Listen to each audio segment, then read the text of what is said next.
Hello guys, welcome to social info Tamil. இன்றைக்கு வீடியோவில் ஒரு சூப்பரான அப்டேட் தான் பார்க்க போகிறோம். அதாவது ஜல்லிக்கட்டு காளைக்கு எப்படி பதிவு பண்ணுறது, அதே மாதிரி ஜல்லிக்கட்டு காளை அடக்குபவர் பதிவு எப்படி பண்ணுறது. ஸோ அதை பற்றி அந்த வீடியோவில் பார்க்க போகிறோம். அதுக்கு முன்னாடி நம்ம சேனலை சப்ஸ்கிரைப் பண்ணாதவங்க சப்ஸ்கிரைப் பண்ணிக்கோங்க. வருஷம் பொங்கல் பண்டிகையை முன்னிட்டு நம்ம தமிழ்நாட்டின் வீர விளையாட்டான ஜல்லிக்கட்டு போட்டி நடத்திட்டு வராங்க. அதே மாதிரி 2024 நடக்க போகிற ஜல்லிக்கட்டு போட்டிக்கு ஜல்லிக்கட்டு காளையை எப்படி பதிவு பண்ணுறது, ஜல்லிக்கட்டு காளையை அடக்குபவர் பதிவு பண்ணுறது எப்படி, அதே மாதிரி ஜல்லிக்கட்டுக்கு நீங்கள் அப்ளை பண்ண ஸ்டேட்டஸ் எப்படி தெரிஞ்சுக்கிறது, அதுக்கான அனுமதி சீட்டை எப்படி டவுன்லோட் பண்ணுறது. ஸோ அது எல்லாமே பார்த்திங்கன்னா இந்த வீடியோவில் நான் எக்ஸ்பிளைன் பண்ண போகிறேன். ஸோ இந்த வீடியோவை ஸ்கிப் பண்ணாமல் கடைசி வரைக்கும் பாருங்கள். இதுக்கான லிங்க் நான் கீழே டிஸ்கிரிப்ஷனில் கொடுத்துருக்குறேன். ஸோ அதை கிளிக் பண்ணி நீங்கள் டேரெக்டாக அந்த பேஜை ஓப்பன் பண்ணிக்கோங்க. ஸோ அதுக்கப்புறம் நீங்கள் பார்த்தீங்கன்னா உங்களுக்கான ரிஜிஸ்ட்ரேஷனை பண்ணிக்கலாம்.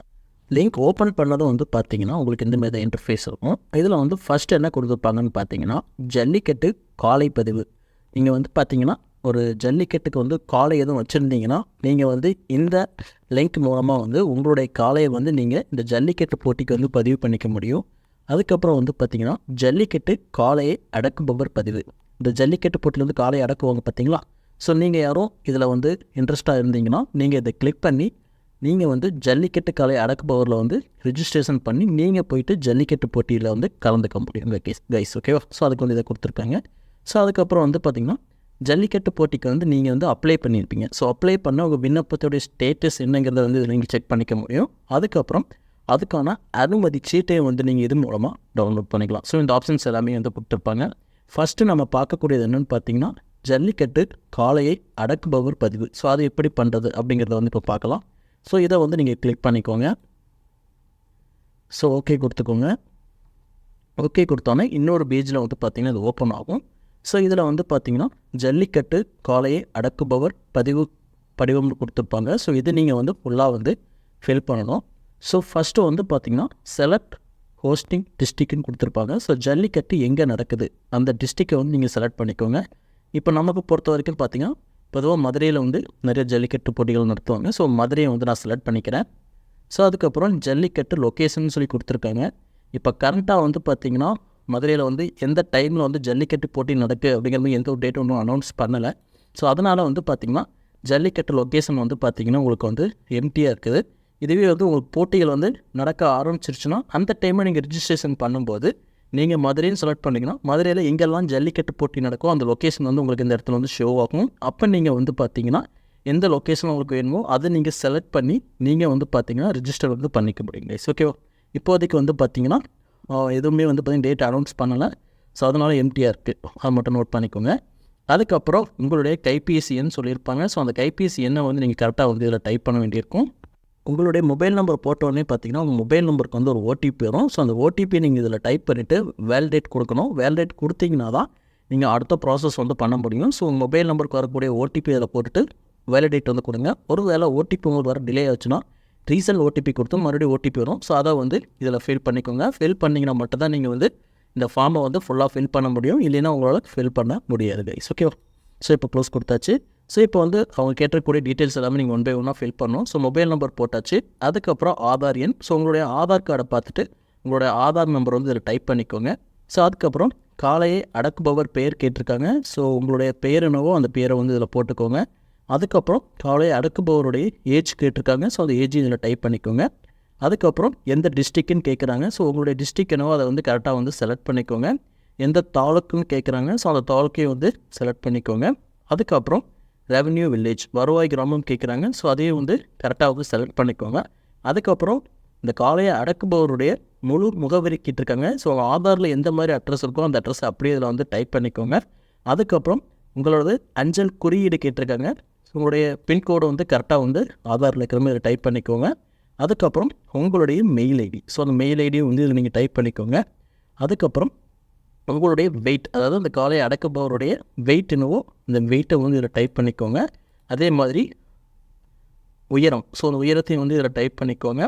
பிளட் குரூப் கேட்டிருக்காங்க. ஸோ பிளட் குரூப்பையும் நீங்கள் இதில் கரெக்டாக டைப் பண்ணிக்கோங்க. அதுக்கப்புறம் அவசர தொடர்புக்கு நபரின் பெயர்னு கேட்டிருக்காங்க. ஸோ உங்கள் ஃப்ரெண்டு உங்கள் ரிலேட்டிவ் யாராச்சும் வருவாங்க பார்த்தீங்கன்னா உங்கள் கூட. ஸோ அவங்களுடைய பெயரை வந்து இதில் டைப் பண்ணிக்கோங்க. அதே மாதிரி அவங்களுடைய மொபைல் நம்பர், ஸோ அதை வந்து அவசர தொடர்பு நபரின் கைபேசி எண் அப்படின்னு கேட்டிருக்க இடத்துல வந்து நீங்கள் வந்து டைப் பண்ணணும். ஸோ இதெல்லாமே நீங்கள் வந்து ஃபஸ்ட்டு வந்து ஃபில் பண்ணிடணும். ஸோ இதெல்லாம் ஃபில் பண்ணதுக்கப்புறம் நீங்கள் வந்து பார்த்தீங்கன்னா டாக்குமெண்ட்ஸை வந்து நீங்கள் வந்து அப்லோட் பண்ண வேண்டியிருக்கும். ஓகே கைஸ், ஸோ அது வந்து பார்த்திங்கன்னா இம்பார்ட்டன்ட். அதில் வந்து என்ன டாக்குமெண்ட் வந்து கேட்டிருக்காங்க அப்படின்னு பார்த்தீங்கன்னா, அடக்குபவரின், அதாவது காளையை அடக்குபவரின் ஆதார் சான்று, அதை வந்து நீங்கள் ஃபஸ்ட்டு வந்து அப்லோட் பண்ணணும். அதுக்கப்புறம் காளையை அடக்குபவரின் மருத்துவ சான்றிதழ், ஸோ உங்களுக்கான மெடிக்கல் சர்டிஃபிகேட் இருக்கும் பார்த்தீங்களா, ஸோ அதை வந்து நீங்கள் வந்து அப்லோட் பண்ணணும். அதுக்கப்புறம் பார்த்தீங்கன்னா உங்களுடைய தடுப்பூசி சான்றிதழ், அதாவது பார்த்திங்கன்னா நீங்கள் கோவிட்டுக்கு வந்து பார்த்திங்கன்னா தடுப்பூசி போட்டிருப்பீங்களா, கோவிட் தடுப்பூசி 1, 2 சொல்லி போட்டிருப்பீங்க பார்த்தீங்களா, ஸோ அந்த தடுப்பூசிக்கான சான்றிதழை வந்து டவுன்லோட் பண்ணி அதை வந்து இதில் வந்து அப்லோட் பண்ணுங்கள். அதே மாதிரி பார்த்திங்கன்னா காளையை அடக்குபவரின் பாஸ்போர்ட் அளவு புகைப்படம், அதையும் நீங்கள் அப்லோட் பண்ணணும். ஸோ உங்கள்கிட்ட ஃபோட்டோ இருந்துச்சுன்னா நீங்கள் இதை வந்து அப்லோட் பண்ணிடுங்க. அப்படி இல்லைன்னா உங்களுடைய லேப்டாப்பை வந்து பார்த்திங்கன்னா கேமரா ஆப்ஷன் இருக்கும் பார்த்தீங்களா, ஸோ இந்த கேமரா ஆப்ஷனை கிளிக் பண்ணிங்கன்னா உங்கள் ஃபோட்டோ வந்து இதிலேயே வந்து கேப்சர் ஆகிடும். ஸோ நீங்கள் இதில் லைவாகவே வந்து ஃபோட்டோ கேப்சர் பண்ணி நீங்கள் வந்து பார்த்திங்கன்னா அப்லோட் பண்ணிக்கலாம். ஸோ அதுக்கப்புறம் பார்த்திங்கன்னா டிக்ளரேஷன் கொடுத்துருப்பாங்க. ஸோ அந்த டிக்ளரேஷனை ஃபுல்லாக வந்து ரீட் பண்ணிக்கோங்க. ரீட் பண்ணதுக்கப்புறம் பார்த்திங்கன்னா வேர்டு வெரிஃபிகேஷன் சொல்லி கொடுத்துருப்பாங்க. அதில் வந்து அவங்க கொடுத்துருக்கக்கூடிய அந்த கேப்சா வந்து டைப் பண்ணிக்கோங்க. டைப் பண்ணிவிட்டு நெக்ஸ்ட் ஆப்ஷனை வந்து கிளிக் பண்ணுங்கள். நீங்கள் நெக்ஸ்ட் கொடுக்கும்போது உங்களுடைய மொபைல் நம்பருக்கு வந்து ஒரு ஓடிபி ரிசீவ் ஆகும். ஸோ அந்த ஓடிபி வந்து நீங்கள் கரெக்டாக டைப் பண்ணிவிட்டு சப்மிட் பண்ண வேண்டியிருக்கும். சப்மிட் பண்ணிட்டீங்கன்னா உங்களுக்கு ஒரு அப்ளிகேஷன் ரெஃபரன்ஸ் நம்பர் வந்து கொடுப்பாங்க. ஸோ அந்த ரெஃபரன்ஸ் நம்பர் வந்து ஒரு ஸ்க்ரீன்ஷாட் எடுத்து வச்சுக்கோங்க. ஏன்னா ஃபியூச்சரில் வந்து பார்த்தீங்கன்னா உங்களுடைய ஸ்டேட்டஸ் என்னங்கிறத வந்து நீங்கள் தெரிஞ்சுக்கிறதுக்கு வந்து அந்த அப்ளிகேஷனுடைய ரெஃபரன்ஸ் நம்பர் வந்து கட்டாயம் தேவைப்படும். ஸோ அதை வந்து சேவ் பண்ணி வச்சுக்கோங்க. ஸோ கைஸ், இதுதான் வந்து பார்த்தீங்கன்னா ஜல்லிக்கட்டு காளையை அடக்குபவர் வந்து பார்த்திங்கன்னா பதிவு பண்ணக்கூடிய ஃபார்ம். ஸோ இதை வந்து கரெக்டாக ஃபில் பண்ணிக்கோங்க. அவங்க கேட்டிருக்கக்கூடிய டாக்குமெண்ட்ஸ் எல்லாமே வந்து அப்லோட் பண்ணிக்கோங்க. இந்த கேப்சாவை டைப் பண்ணிவிட்டு நெக்ஸ்ட்டு கொடுத்துட்டு உங்கள் ஃபோனுக்கு வரக்கூடிய ஓடிபியை வந்து வெரிஃபை பண்ணிவிட்டு நீங்கள் சப்மிட் பண்ணிட்டீங்கன்னா உங்களுக்கான அப்ளிகேஷன் ரெஃபரன்ஸ் நம்பர் வந்துடும். ஸோ அதை வச்சு உங்களுக்கான ஸ்டேட்டஸ் வந்து நீங்கள் செக் பண்ணிக்கலாம். அதுக்கப்புறம் அது அப்லோட் ஆனதுக்கப்புறம் நீங்கள் வந்து பார்த்தீங்கன்னா இந்த காளையை அடக்குபவருக்கான சர்டிஃபிகேட் அனுமதி சீட்டை வந்து டவுன்லோட் பண்ணி நீங்கள் போய் போட்டியில் வந்து கலந்துக்கலாம். செகண்ட் நம்ம என்ன பார்க்க போகிறோம்னு பார்த்தீங்கன்னா, நீங்கள் வந்து ஒரு ஜல்லிக்கட்டு காளை வளர்த்துட்ருக்கீங்க. அந்த ஜல்லிக்கட்டு காளையை வந்து நீங்கள் வந்து ஜல்லிக்கட்டு போட்டியில் வந்து விளையாட வைக்கணும்னா அதுக்கு நீங்கள் எப்படி வந்து ரிஜிஸ்ட்ரேஷன் பண்ணுறது, ஸோ அதை பற்றி தான் பார்க்க போகிறோம். ஸோ அந்த வீடியோவை வந்து ஃபுல்லாக பாருங்கள். இதுவும் பார்த்திங்கன்னா உங்களுக்கு ஈஸியான ஸ்டெப் தான். ஸோ ஆல்ரெடி சொன்ன மாதிரி லிங்க் வந்து டிஸ்கிரிப்ஷனில் இருக்குது. அதை நீங்கள் கிளிக் பண்ணியே வந்து நீங்கள் இதுக்கான ரிஜிஸ்ட்ரேஷனும் பண்ணிக்கலாம். ஸோ ஜல்லிக்கட்டு காளை பதிவு அப்படிங்கிற ஆப்ஷன் இருக்கும், அதை கிளிக் பண்ணிக்கோங்க. அதை கிளிக் பண்ணதும் வந்து பார்த்திங்கன்னா ஜல்லிக்கட்டு காளை பதிவுன்னு சொல்லி ஓப்பன் ஆகும். ஸோ அதில் வந்து பார்த்திங்கன்னா உங்கள் டீட்டெயில்ஸ் எல்லாமே வந்து பார்த்திங்கன்னா நீங்கள் ஃபில் பண்ண வேண்டியிருக்கும். ஸோ அதில் ஃபஸ்ட்டு வந்து அவங்க கேட்டிருக்கக்கூடிய டீட்டெயில்ஸ் என்னென்னு பார்த்தீங்கன்னா, ஜல்லிக்கட்டு நிகழ்வுக்கான மாவட்டத்தை தேர்வு செய்ய சொல்லி கொடுத்துருக்காங்க. ஸோ நான் வந்து பார்த்திங்கன்னா மதுரையை வந்து செலக்ட் பண்ணிக்கிறேன். ஸோ அதுக்கப்புறம் வந்து பார்த்திங்கன்னா இதில் வந்து பார்த்திங்கன்னா நோட்டிஃபிகேஷன் என்ன சொல்லியிருக்காங்க பார்த்தீங்கன்னா, தங்கள் காளையினை ஏதேனும் ஒரு போட்டிக்கு மட்டுமே பதிவு செய்யணும்னு சொல்லியிருக்காங்க. ஸோ ஒரு போட்டிக்கு மட்டும் தான் உங்களால் வந்து பார்த்திங்கன்னா காளையை வந்து பதிவு செய்ய முடியும். ஸோ அதுக்கப்புறம் பார்த்திங்கன்னா ஜல்லிக்கட்டு நடைபெறும் இடம் கேட்டிருக்காங்க. ஸோ நான் ஆல்ரெடி சொன்ன மாதிரி பார்த்திங்கன்னா இப்போதைக்கு மதுரையில் எந்த லொக்கேஷனில் போட்டி நடக்குது அப்படிங்கிறதுக்கான டேட் எதுவும் அனௌன்ஸ் பண்ணலை. அதை அனௌன்ஸ் பண்ணால் மட்டும்தான் உங்களுக்கு வந்து பார்த்திங்கன்னா அந்த ஜல்லிக்கட்டு நடைபெறக்கூடிய இடம் வந்து உங்களுக்கு ஷோ ஆகும். ஸோ அந்த டேட் அனௌன்ஸ் பண்ணும்போது நீங்கள் வந்து இந்த ரிஜிஸ்ட்ரேஷன் பண்ணுங்கள். அப்போ வந்து உங்களுக்கான ஜல்லிக்கட்டு நடைபெறும் இடம் வந்து இதில் ஷோ ஆகும். அப்போ நீங்கள் செலக்ட் பண்ணிவிட்டு நீங்கள் வந்து ஃபார்ம் ஃபில் பண்ணிக்கோங்க. ஓகே கைஸ், ஸோ அதுக்கப்புறம் வந்து பார்த்திங்கன்னா அந்த உரிமையாளரின் கைபேசி எண் கேட்டிருக்காங்க. ஸோ அதை வந்து டைப் பண்ணணும். அதை வந்து கரெக்டாக டைப் பண்ணிக்கோங்க. நீங்கள் அதை டைப் பண்ணதும் வந்து பார்த்தீங்கன்னா உங்களுக்கு வந்து இங்கே கொடுத்துருக்கக்கூடிய மொபைல் நம்பருக்கு ஒரு ஓடிபி வரும். ஸோ அந்த ஓடிபி வந்து இதில் டைப் பண்ணிவிட்டு வேலிடேட் கொடுக்கணும். ஸோ வேலிடேட் நீங்கள் கொடுத்தா மட்டும்தான் வந்து பார்த்திங்கன்னா உங்களுக்கு நெக்ஸ்ட் ப்ராசஸ் போகும். ஒரு வேளை ஓடிபி ஒரு டிலே ஆச்சுன்னா, டிலே ஆகிடுச்சு இல்லைன்னா ஓடிபியே வரல அப்படின்னா நீங்கள் வந்து பார்த்திங்கன்னா ரீசெண்ட் ஓடிபி கொடுத்து உங்களுக்கு ஓடிபி வந்ததும் அதை வந்து இதில் என்ட்ரு பண்ணிவிட்டு வேலிடேட் கொடுங்க. ஸோ அப்போ தான் உங்களோட வந்து பார்த்திங்கன்னா ஃபார்ம் வந்து ஃபில் பண்ண முடியும். ஸோ அதுக்கப்புறம் பார்த்திங்கன்னா உரிமையாளரின் ஆதார் எண் கேட்டிருக்காங்க. ஸோ அதை வந்து நீங்கள் டைப் பண்ண வேண்டியிருக்கும். அதுக்கப்புறம் உரிமையாளர் பெயர் கேட்டிருக்காங்க. ஸோ அந்த காளையோட உரிமையாளர் யாரோ உங்களோட பேரை வந்து இதில் வந்து டைப் பண்ணிக்கோங்க. அதுக்கப்புறம் ஆதார் பதிவேற்றம், அந்த உரிமையாளருடைய ஆதார் கார்டை வந்து இதில் வந்து நீங்கள் வந்து அப்லோட் பண்ண வேண்டியிருக்கும். ஸோ அதுக்கப்புறம் மெயில் ஐடி வந்து டைப் பண்ணிக்கோங்க. அதுக்கப்புறம் உரிமையாளரின் முகவரி, டிஸ்ட்ரிக்ட், மாவட்டம் வந்து கேட்டிருக்காங்க. ஸோ வந்து பார்த்திங்கன்னா உங்களோட டிஸ்ட்ரிக்ட் என்னவோ அந்த டிஸ்ட்ரிக்டை வந்து இதில் வந்து செலக்ட் பண்ணிக்கோங்க. அதுக்கப்புறம் உங்களுக்கான தாலுக்கு வந்து செலக்ட் பண்ணிக்கோங்க. அதுக்கப்புறம் உங்களுக்கான வருவாய் கிராமம் அதையும் வந்து கரெக்டாக செலக்ட் பண்ணிக்கோங்க. அதுக்கப்புறம் அந்த உரிமையாளருடைய அட்ரஸில் இருக்கக்கூடிய டீட்டெயில்ஸ் ஃபுல்லாக வந்து இதில் வந்து கரெக்டாக வந்து ஆதாரில் இருக்கிற மாதிரி வந்து டைப் பண்ணிக்கோங்க. அதுக்கப்புறம் பின்கோட், பின்கோடு இதில் வந்து கரெக்டாக வந்து டைப் பண்ணிக்கோங்க. டைப் பண்ணதுக்கப்புறம் பார்த்தீங்கன்னா உதவியாளர் விவரங்கள் கேட்டிருக்காங்க. ஸோ உதவியாளர் அப்படின்னு யாருன்னு பார்த்தீங்கன்னா உங்கள் வீட்டில் இருக்கக்கூடிய யாராச்சும் ஒருத்தரோட பேரை வந்து இதில் வந்து கரெக்டாக வந்து டைப் பண்ணிக்கோங்க. அவங்களுடைய மொபைல் நம்பரையும் வந்து இதில் போட்டுக்கோங்க. Okay guys. ஸோ இது முடிச்சதுக்கப்புறம் வந்து பார்த்தீங்கன்னா நீங்கள் காளையோட விவரங்களை வந்து கரெக்டாக வந்து இதில் வந்து என்ட்ரி பண்ண வேண்டியிருக்கும். ஃபஸ்ட்டு வந்து பார்த்திங்கன்னா அந்த காளையோட இனம் கேட்டிருக்காங்க. புலிக்குளம், காங்கேயம், அதர்ஸ் எல்லாமே கொடுத்துருக்காங்க. ஸோ உங்களுடைய காளை வந்து என்ன இனமோ அதை வந்து செலக்ட் பண்ணிக்கோங்க. இல்லைன்னா அதர்ஸ் கொடுத்துக்கோங்க. கொடுத்ததுக்கப்புறம் வந்து பார்த்திங்கன்னா காளை வந்து பூர்வீகமானு கேட்டிருக்காங்க. எஸ்னா எஸ் கொடுங்க, இல்லைன்னா நோ கொடுத்துக்கோங்க. அதுக்கப்புறம் அந்த காளையின் வயது கேட்டிருக்காங்க. ஸோ அதோட வயதை வந்து இதில் டைப் பண்ணிக்கோங்க. அதுக்கப்புறம் காளையின் பல்வரிசைகள்னு கேட்டிருக்காங்க. ஸோ அதையும் கரெக்டாக இதில் வந்து டைப் பண்ணிக்கோங்க. காளையின் கொம்பின் நீளம் கேட்டிருக்காங்க. ஸோ அந்த நீளத்தையும் வந்து இதில் டைப் பண்ணிக்கோங்க. கொம்புகளுக்கு இடையே உள்ள இடைவெளின்னு கேட்டிருக்காங்க. ஸோ அதையும் வந்து பார்த்திங்கன்னா இன்ச்சு இல்லைன்னா சென்டிமீட்டர். ஸோ அதில் வந்து நீங்கள் வந்து கரெக்டாக வந்து டைப் பண்ணிக்கோங்க. அதுக்கப்புறம் அந்த காளையினுடைய உயரம் கேட்டிருக்காங்க. ஸோ அந்த உயரத்தையும் வந்து நீங்கள் இதில் வந்து கரெக்டாக டைப் பண்ணிக்கோங்க. ஸோ அதுக்கப்புறம் காளையின் நிறம் கேட்டிருக்காங்க. அது என்ன நிறமோ அந்த நிறத்தை வந்து நீங்கள் இதில் வந்து கரெக்டாக வந்து செலக்ட் பண்ணிக்கோங்க. செலக்ட் பண்ணதுக்கப்புறம் பார்த்தீங்கன்னா காளையின் அடையாளங்கள்னு கேட்டிருக்காங்க. ஸோ அந்த காளைக்கு வந்து பார்த்திங்கன்னா ஏதாச்சும் ஒரு அடையாளம் இருக்கும், அதோட உடம்புல இந்தமாதிரி ஏதாச்சும் அடையாளம் இருக்கும் பார்த்திங்களா. ஸோ அந்த அடையாளத்தை வந்து இதில் வந்து டைப் பண்ணிக்கோங்க. கரெக்டாக வந்து டைப் பண்ணிக்கோங்க. அதுக்கப்புறம் கால்நடை மருந்தகத்தின் பெயர். நீங்கள் அந்த கால்நடையை வந்து பார்த்திங்கன்னா ஏதாச்சும் ஒரு மருந்தகத்து மூலமாக வந்து பராமரிச்சிட்ருப்பீங்க. ஸோ அந்த கால்நடை மருந்தகத்தின் பெயரை வந்து இதில் வந்து டைப் பண்ணிக்கோங்க.